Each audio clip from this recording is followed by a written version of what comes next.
बुधवारी मध्यरात्री बॉलिवूड अभिनेता सैफ अली खानवर हल्ला करण्यात आला।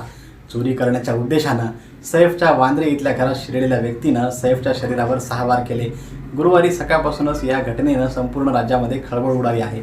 सैफवरच्या या हल्ल्यानंतर त्याच्यावर लीलावती रुग्णालयामध्ये शस्त्रक्रिया करण्यात आली। सध्या त्याची प्रकृती स्थिर असून काल त्याला डिस्चार्जही देण्यात आलाय। पण सैफवर झालेल्या हल्ल्यानंतर अनेक प्रश्न निर्माण केले गेले। सैफचा हल्ला हा पूर्वनियोजित कट असल्याचा आरोप शरद पवार गटाचे आमदार जितेंद्र आव्हाड यांच्याकडून करण्यात आला होता। तर या प्रकरणात कुणीही राजकीय फायदा बघू नका असं सत्ताधाऱ्यांच्या वतीने सांगण्यात आलं होतं। तसंच पोलिसांच्या तपासात या प्रकरणातले काही महत्त्वाचे धागेदोरे हाती लागल्याचं बघायला मिळतंय। हल्लेखोर नक्की कोण होता, तो सैफच्या घरात कसा शिरला याची माहितीही पोलिसांकडून देण्यात आली आहे। CCTVमध्ये हल्लेखोराची ओळख पटली असल्याची माहितीही पोलिसांकडून देण्यात आली आहे। तर सैफच्या घरात काम करणाऱ्या महिला कर्मचाऱ्यांचीही पोलिसांनी चौकशीसाठी ताब्यात घेतलंय। सैफ अली खानवर झालेला हल्ला नक्की कोणी केला, या हल्ल्याबाबत पोलिसांच्या तपासामध्ये काय काय समोर आले पाहूयात या व्हिडिओतून। नमस्कार, तुम्ही बघताय ट्रेन युअर ब्रेन। सगळ्यात आधी मागच्या बुधवारी मध्यरात्री सैफवर हल्ला नक्की कसा झाला ते बघूयात। बॉलिवूड अभिनेता सैफ अली खान हा मुंबईच्या वांद्रे पश्चिम येथे असलेल्या सद्गुरू शरण या उच्चभ्रू सोसायटीमध्ये राहतो। या बिल्डिंगच्या 12व्या मजल्यावर सैफ अली खानचं घर आहे। बुधवारी मध्यरात्री 2:30च्या सुमारास सैफच्या घरात एक अज्ञात व्यक्ती शिरला। तो सैफचा धाकटा मुलगा जहांगीरच्या खोलीत शिरला। सैफच्या घरात काम करणारी मोलकरीण इरियामा फिलिप्स उर्फ लिमा हिनं त्याला बघितलं आणि तिनं आरडाओरडा करायला सुरुवात केली। तेव्हा त्या व्यक्तीनं आपल्या हातातल्या धारदार चाकूनं मोलकरणीच्या हातावर वार केला। तेव्हा मोलकरणीच्या ओरडण्याचा आवाज ऐकून झोपलेला सैफला जाग आली आणि तो आपल्या खोलीच्या बाहेर येऊन जहांगीरच्या खोलीमध्ये शिरला। मोलकरणीच्या हातातून रक्त येत असल्याचं त्याला दिसलं।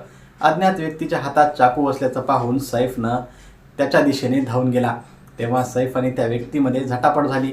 तेव्हा त्या व्यक्तीनं आपल्या हातातला चाकूने सैफवर वार केले। सैफचा गळा, पाठ, हात आणि डोक्यावर असे एकूण 6 वार करण्यात आले। त्यामुळे सैफ गंभीर जखमी झाला। त्यानंतर हा व्यक्ती सैफच्या घरातून पसार झाला। हा व्यक्ती सैफच्या घरात चोरी करण्याच्या हेतूने शिरल्याची माहिती पोलिसांकडून सांगण्यात आली।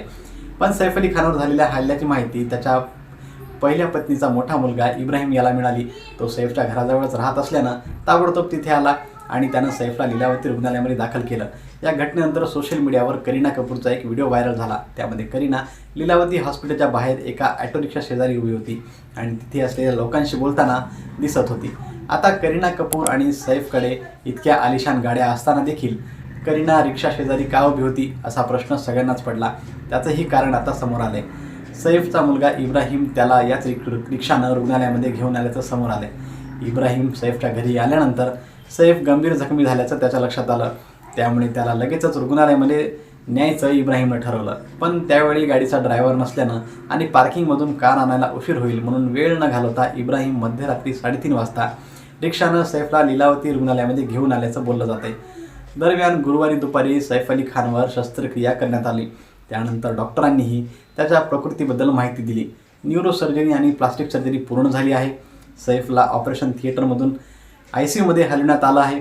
1 दिवस त्याला डॉक्टरांच्या निरीक्षणाखाली ठेवल्यानंतर डिस्चार्जबद्दल निर्णय घेऊ। सध्या त्याची प्रकृती स्थिर असून तो लवकरच बरा होईल। सैफवरील 2 जखमा खोलवर असून 2 मध्यम स्वरूपाच्या आहेत तर 2 खरचटलेल्या स्वरूपाच्या जखमा आहेत। त्याचप्रमाणे 2.5 इंचाचा चाकूचा तुकडा आम्ही त्याच्या मणक्यातून काढल्याचं लीलावतीचे CEO डॉक्टर नीरज उत्तम यांनी सांगितलंय। तसंच मानेच्या वरच्या दुखापतीसाठी त्याच्या मानेवर देखील शस्त्रक्रिया करण्यात आल्याची माहिती डॉक्टरांनी दिली आहे।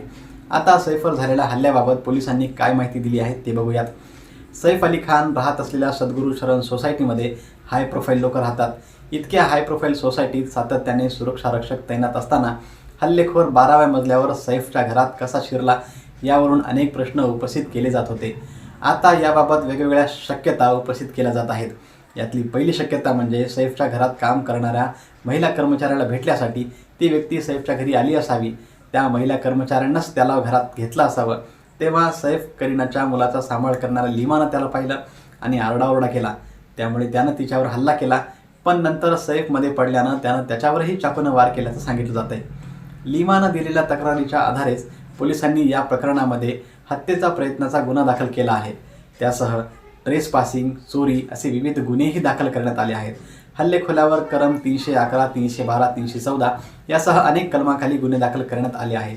या हल्लेखोराला पकडण्यासाठी आणि या प्रकरणाच्या तपासासाठी मुंबई पोलिसांच्या 7 तर क्राईम ब्रँचच्या 8 अशी एकूण 15 टीम्स तयार करण्यात आल्या आहेत. सैफच्या घरातील 3 कर्मचाऱ्यांनाही पोलिसांनी चौकशीसाठी ताब्यात घेतलंय. एन्काउंटर स्पेशालिस्ट दया नायक या प्रकरणाचा तपास करत आहेत.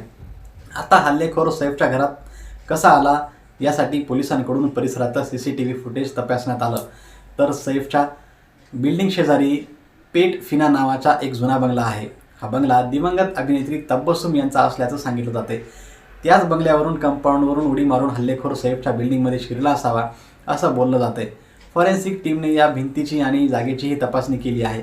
सूत्रांनी दिलेल्या माहितीनुसार ही भिंत 6 ते 8 फूट उंच आहे, त्यामुळे यावर चढणं फारसं कठीण नाही.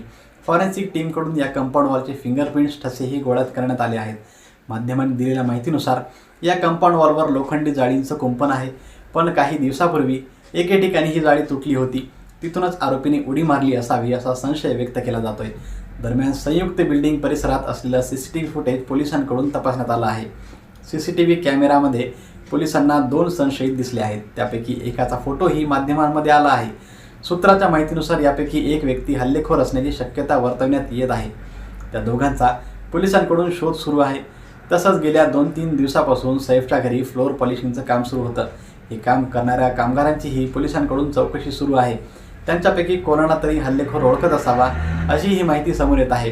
सैफच्या घरात शिरण्याआधी काही दिवस हल्लेखोरानं सैफच्या घराची पूर्ण रेकी केली होती. बिल्डिंगच्या मागच्या बाजूला फक्त एकच वॉचमॅन असतो हे त्याला माहिती होतं. तसंच सैफच्या घरात किती लोक असतात याचीही माहिती त्याला असल्याचं सांगण्यात येत आहे. सैफ अली खान राहत असलेल्या सद्गुरू शरण बिल्डिंगला 2 लिफ्ट आहेत. एक लिफ्ट ही कॉमन आहे, तर दुसरी लिफ्ट ही सैफची खाजगी लिफ्ट आहे. या लिफ्टमधूनच सैफच्या घरात थेट प्रवेश मिळतो. त्यामुळे या लिफ्टमधूनच हल्लेखोर सैफच्या घरात शिरला असावा असा अंदाज व्यक्त केला जात होता. पण ही लिफ्ट वापरण्यासाठी कार्ड ॲक्सेसची गरज आहे. फक्त सैफच्या कुटुंबियांना आणि घरात काम करणाऱ्या यांनाच लिफ्टचा ॲक्सेस आहे. त्यामुळे हल्लेखोराला या लिफ्टचा ॲक्सेस सैफच्या घरात काम करणाऱ्यांनी दिला असावा अशी ही थेरी मांडली जात होती. पण याबाबत DCP दीक्षित गेडाम यांनी माध्यमांना माहिती दिली आहे. बिल्डिंगमधल्या 6व्या मजल्यावर असलेल्या CCTV फुटेजमध्ये हल्लेखोर स्पष्ट दिसत आहे. त्याची ही ओळख पटली असून या हल्लेखोराच्या नावावर याआधीही घरफोडीचे अनेक गुन्हे दाखल आहेत. त्याला पोलिसांकडून याआधीही अटक करण्यात आली होती. सैफ अली खानवर हल्ला करणाऱ्या आरोपीने शेजारच्या कंपाऊंडमधून सैफ अली खानच्या घरात प्रवेश केला. त्यानंतर त्याने पाईप आणि फायर एस्केप पायऱ्यांच्या माध्यमातून सैफच्या घरी प्रवेश मिळवला. त्यामुळे हल्लेखोर हा 12 मजले सोडून आल्याचं पोलिसांकडून सांगण्यात येत आहे. सैफवर हल्ला केल्यानंतर हा आरोपी बाहेर पडताना दुसऱ्या बिल्डिंगच्या CCTV फुटेजमध्ये कैद झाला आहे. त्या हल्लेखोराची ओळख पटल्यामुळे आता त्याला लवकरात लवकर पकडणं शक्य होणार असल्याचं सांगितलं आहे. त्यामुळे हा हल्लेखोर सापडल्यानंतर सैफ अली खानवर हल्ला कसा झाला, कोणत्या हेतून झाला आणि त्यामागे कोणाचा सहभाग होता याचीही माहिती मिळाली आहे. या सगळ्या प्रकरणाबद्दल तुम्हाला काय वाटतं? तुमची मतं आणि प्रतिक्रिया आम्हाला कमेंट करून नक्की सांगा. आणि अशाच माहितीपूर्ण व्हिडिओसाठी आपल्या ट्रेन युअर ब्रेन या YouTube चॅनलला सबस्क्राईब करायला अजिबात विसरू नका. धन्यवाद.